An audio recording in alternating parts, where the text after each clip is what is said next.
Je suis toujours heureux de vous recevoir. Vous êtes journaliste, Merci. vous êtes spécialiste de l'agriculture, enfin vous avez été vous-même agriculteur. Oui. Et je voudrais rappeler quelques chiffres simplement, Jean-Paul Pelleras, que vous connaissez, mais que peut-être un certain nombre d'auditeurs et de résistants de Sud Radio ne connaissent pas.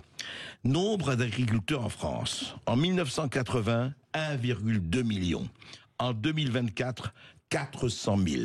Moins 66% d'agriculteurs en 40 ans. Nombre de fonctionnaires du ministère de l'Agriculture.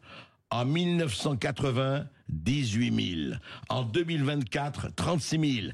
Moins 66% d'agriculteurs en 40 ans, plus 100% de fonctionnaires au ministère de l'Agriculture en 40 ans. C'est-à-dire, soyons clairs, un fonctionnaire pour 66 agriculteurs en 1980, 2024, un fonctionnaire pour 11 agriculteurs. Alors, Jean-Paul Pelleras, bon, ce sont des chiffres. Derrière, il y a des vies, des existences. Franchement, alors on sait que, ça y est, à nouveau, on parle des mouvements qui vont reprendre, on va bloquer des autoroutes, on va peut-être bloquer un certain nombre d'institutions. Mais en fait, est-ce que c'est le baroud d'honneur? Est-ce que c'est déjà vraiment plié, tout cela? Écoutez, disons qu'on s'aperçoit qu'il y a une paupérisation du secteur, c'est évident. Et pour revenir à ce que vous disiez par rapport aux fonctionnaires du ministère de l'Agriculture, il faut constater une chose, il s'agit d'un système qui s'auto-alimente finalement. Ce sont des gens qui créent les normes, bien souvent inadaptables, et inadaptés, et qui ensuite contrôlent leurs applications. Alors bon, voilà. Alors, vous voulez dire qu'ils créent les problèmes et c'est à eux de les résoudre? C'est-à-dire qu'à un moment donné, voilà, ils sont en train de, bon, ils créent les normes et ensuite ils vont contrôler chez les agriculteurs. Voilà, comme ça au moins. Le problème, c'est que vous pouvez aujourd'hui dire tous les gens qui tournent autour de l'agriculture, parce que l'induction est quand même importante, elle n'est pas uniquement dans les ministères, elle est dans tous les organismes, et Dieu sait s'il y en a, hein, voilà. Tous ces gens-là vivent de l'agriculture, vivent sur le dos de l'agriculture, bien souvent. Demain, vous supprimez tous ces postes. Bon, l'agriculteur continuera d'être agriculteur. Vous supprimez l'agriculture demain, c'est fini. D'un, on ne mange plus. De deux, tous ces gens-là perdent leur boulot. Ça, je pense qu'il faut quand même le rappeler de temps en temps. Mais oui, ça me paraît quand même, ça me paraît de même du bon sens le plus élémentaire, Jean-Paul Pelleras, vous avez raison. Mais en fait, la question que je posais, c'est que on a l'impression, encore une fois, de l'extérieur, hein, vu pas le monde de l'agriculture, que il y a des mouvements. On se rappelle le salon de l'agriculture, on se rappelle tout cela, et puis à un moment donné, ça explose. Il y a des mouvements. Le gouvernement dit, quel que soit le gouvernement, hein, d'ailleurs, oui, on va aider, on va faire ceci, on va faire cela. Alors, on aide, mais à quel niveau? Est-ce que c'est toujours... Alors après, on invoque l'Europe, on invoque le Mercosur, on va en parler du Mercosur. Et je voudrais juste, Jean-Paul Pelleras, on a le temps et on va prendre le temps. Bon, on sait les revenus médiocres, un tiers des agriculteurs gagnent moins que le RSA. C'est une pétition que nous a envoyé Philippe Murer. La concurrence déloyale et traité de libre-échange, le traité Mercosur bientôt signé, normes non respectées, 25% des produits importés échappent au contrôle. Alors, il donne des propositions urgentes et je voudrais avoir votre avis là-dessus. Baisser les taxes sur le gazole pour soutenir nos agriculteurs, sortir du marché européen de l'électricité pour réduire leurs charges, double affichage des prix en grande distribution pour qu'ils soient payés au juste prix, prix de vente au détail, etc., les aider financièrement par des prêts à taux zéro et moratoire sur les normes bureaucratiques très coûteuses en provenance de l'Union européenne. Tout ça a été déjà dit, on le répète. Est-ce que c'est lettre morte ou pas? Et qu'est-ce que vous en pensez de ces mesures? Oui, écoutez, les mesures ont été évoquées. Effectivement, il y a eu beaucoup de remue-ménage en février, mars dernier, lors du salon de l'agriculture. Macron, d'ailleurs, avait dit « Je vous reverrai après les élections de chambre d'agriculture qui vont se tenir en janvier ». Bon, il faut aussi regarder les choses en face. Il va y avoir une surenchère sur le terrain syndical. Oui. Parce qu'il y a les élections de chambre d'agriculture et que tout le monde va un peu montrer les muscles au niveau des différentes obédiences syndicales. C'est en janvier prochain, c'est en janvier prochain. Il faut l'intégrer. Macron avait dit, je vous verrai après. Bon, il se trouve qu'entre-temps, il y a eu pas mal d'événements politiques. Aujourd'hui, qu'est-ce que nous avons? Nous avons, bon, ma foi, une loi d'orientation. À quoi va-t-elle servir? Franchement, à mon avis, il n'y a pas grand-chose. Hein. Voilà, tout ça, ce sera la 7e du nom. Bon, à un moment donné, ça a permis de créer des affaires, le label rouge, tout ça, mais ça va pas susciter une révolution. Ensuite, nous avons la loi Egalim. Mais la loi Egalim, on ne peut pas contraindre. C'est l'offre et la demande. Rappelez, excusez-moi Jean-Paul Pelleras, rappelez la loi Egalim. La loi alimentation où on va essayer de contraindre la grande distribution, par exemple, mais vous savez, ça va être très compliqué. C'est l'offre et la demande, ça. C'est l'offre et la demande.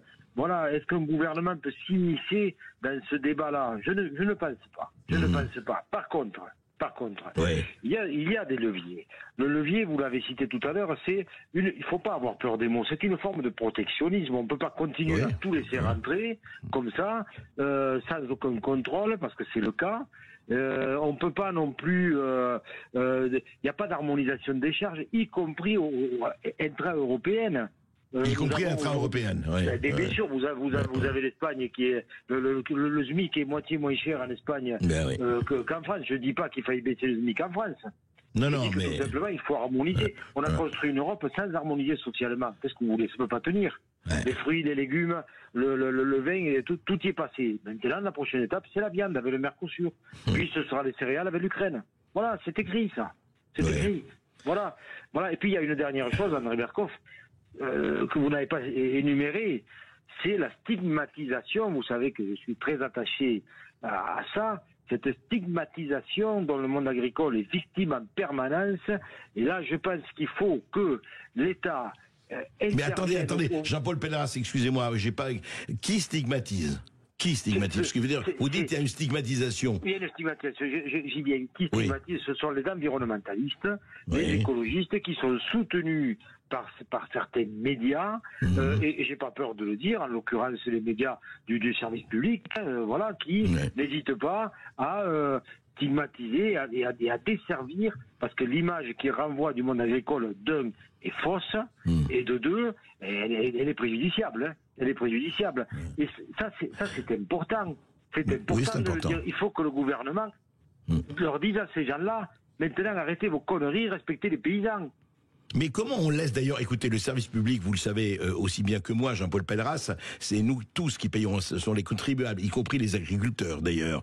Et comment on laisse faire, je veux dire, moi je suis violemment contre la censure, mais que ce soit une seule voix qui parle en disant les agriculteurs, c'est terrible les pesticides, c'est terrible ce qu'ils veulent, ces gens-là, ils veulent nous polluer, etc. Et on laisse dire sans contradiction, c'est quand même énorme, non? Le directeur des programmes de France Télévisions, André Berkoff, Monsieur Sidbon Gomez, est encarté chez les écologistes. C'est le directeur des programmes de France Télévisions. Bon, voilà, c'est tout. Est-ce qu'il faut continuer ou est-ce qu'il faut commencer par revoir ça? Bon, il faut que Madame Ernotte peut-être en prenne un peu conscience de tout ça. Et les agriculteurs en ont assez de se faire traîner dans la boue, sans, vous l'avez dit, sans contradiction. Et ils ne supportent plus ça. Bon, à un moment donné, qui mieux qu'un agriculteur peut expliquer son métier? Est-ce qu'on fait pareil avec les enseignants, avec les mécaniciens, avec les médecins? Non, on ne fait pas. Par contre, les agriculteurs, tout le temps, ils reçoivent. Bon, ça suffit maintenant. Oui.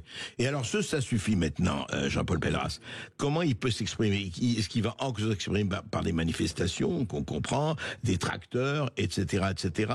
Et ça va être encore une fois ce qu'on a vu déjà, et vous le savez mieux que moi, des dizaines de fois, où, je veux dire, en fait, la question qui est posée, on a l'impression qu'on va tranquillement dire, écoutez, tout ça c'est très bien, il y aura le Mercosur, l'Europe est déjà, voilà, tout ça c'est fini, il n'y a plus de frontières, il n'y a plus de protectionnisme, tout ça c'est des idées ringardes et dépassées, et puis qu'est-ce que les agriculteurs, pertes et profits, il y aura les grands, les grands qui vont rester, et puis les petits qui vont crever, et c'est comme ça, c'est la vie. Vous n'avez pas l'impression que c'est ce schéma qui est dans les têtes, évidemment on le dit pas, parce que c'est honteux de le dire, mais est-ce que ce n'est pas ce schéma qui est dans les têtes? Vous savez, André Berkoff, il y a aujourd'hui 0,1% de l'électorat, c'est l'agriculture. 0,1%. Ça ne représente plus rien. Ça ne représente plus rien. Ouais. C'est-à-dire qu'en face, vous alignez toutes les associations, les joueurs de pétanque, avec tout le respect que j'ai pour eux, tout ça, ces gens-là pèsent plus que le monde agricole. Il est plus facile demain pour un politique, plus facile aujourd'hui pour un politique d'aller serrer des mains dans les associations. Derrière chaque membre d'association, il y a un électeur. Que d'aller voir des agriculteurs qui en plus parfois sont souvent doivent aujourd'hui se battre pour exister dans cette société. Vous voyez, c'est un problème de poids électoral. Ça ne pèse plus rien. Vous l'avez dit au début de l'émission, l'agriculture, elle pèse en termes de chiffre d'affaires, voilà, c'est important, mais elle ne pèse plus sur le plan de l'électorat. Et ça, vous savez, les politiques, vous le savez mieux que moi, ils le comptent, bien entendu. Ils attendent que cette érosion avance jusqu'à ce que, parfois, ça s'éteigne. J'en ai parlé dans le point, écoutez, j'avais écrit il y a 2 ans, je crois, dans 20 ans, les agriculteurs français auront disparu. Je sors un bouquin au mois de janvier qui traite de cette question. Janvier prochain. Très bien. Le 9 janvier, oui. D'accord. Mais si vous voulez, c'est quelque chose, cette érosion, elle est inéluctable s'il n'y a pas une prise de conscience. Et cette prise de conscience, il faut qu'elle soit politique. Et le politique, j'ai bien peur que du paysan, il n'en ait plus rien à foutre. Excusez-moi de parler comme ça, mais voilà. Ça me paraît frapper effectivement encore une fois au coin du bon sens. Oui, quand vous dites, c'est vrai, c'est un chiffre qu'il faut retenir, 0,1% de poids électoral. Effectivement, c'est moins que les joueurs de pétanque. C'est vrai que ça donne à réfléchir, ça. Hein. Alors que l'agriculture, qu'est-ce qu'on fait alors que il suffit de se balader en France pour savoir ce que c'est qu'un pays agricole, quand même. Même aujourd'hui. Mais de l'emploi, puis il y a de l'emploi derrière. Il faut pas oublier, voilà, entre autres, voilà, il y a de l'induction, dans l'amont, en aval, voilà. Oui. Voilà, c'est tout, mais bon, ça. Oui. Et dites-moi, quand on dit le chiffre moyen des petits agriculteurs, c'est vraiment, quand on dit c'est 800 à 1000 euros par mois, ça m'a toujours pas, c'est vraiment ça, ou c'est quand même le SMIC? Vous avez aujourd'hui, je l'ai souvent dit à votre antenne, vous avez aujourd'hui 2 agricultures. Vous avez une agriculture qui sont les fruits, les légumes, le vin, la volaille, l'élevage porcin, qui ne perçoivent pas d'aide PAC sur le premier pilier, c'est-à-dire d'aide directe. Ensuite, vous avez les grandes cultures et l'élevage qui perçoivent des aides PAC. Bon, il y aurait d'aide PAC, de toute façon, il n'y aurait plus d'agriculture. Mais il y a des secteurs qui ont réussi à résister. Malheureusement, ils ont été tellement impactés par les importations, entre autres. Ils n'ont pas réussi à tenir face à la concurrence. Et je pense qu'il y a des secteurs comme ça qui sont beaucoup plus impactés que d'autres. Mais je vous l'ai dit tout à l'heure, je crains qu'après les fruits, les légumes, le vin, etc., ce soit maintenant l'élevage, parce que puis vous savez, il y a aussi le fait qu'on parle de stigmatisation. Bon, la viande aujourd'hui, rare le moment où on vous dit pas il faut moins manger de viande. Et tout ça, ça participe à une espèce de mal-être qui est croissant, et donc il y a des secteurs qui vont tomber, il y a des secteurs qui vont tomber, ils tomberont chez nous, mais ils tomberont pas forcément au Brésil, ils tomberont pas forcément en Argentine, ou au Maroc pour la tomate, ou autre, d'ailleurs au Maroc où les politiques se succèdent pour aller signer les accords de libre-échange. On dit rien, alors la personne... Oui, ça, c'est même en ce moment même. En ce moment même. Vous en parlez, j'ai écouté l'émission tout à l'heure. Merci Jean-Paul Pelleras. En tout cas, quand on voit qu'on fabrique de la viande synthétique et qu'on dit qu'il ne faut plus manger quoi que ce soit, en tout cas d'un certain nombre de produits, c'est assez pénible, mais écoutez, le pire n'est pas toujours sûr, peut-être qu'il y aura un réveil, en tout cas espérons-le.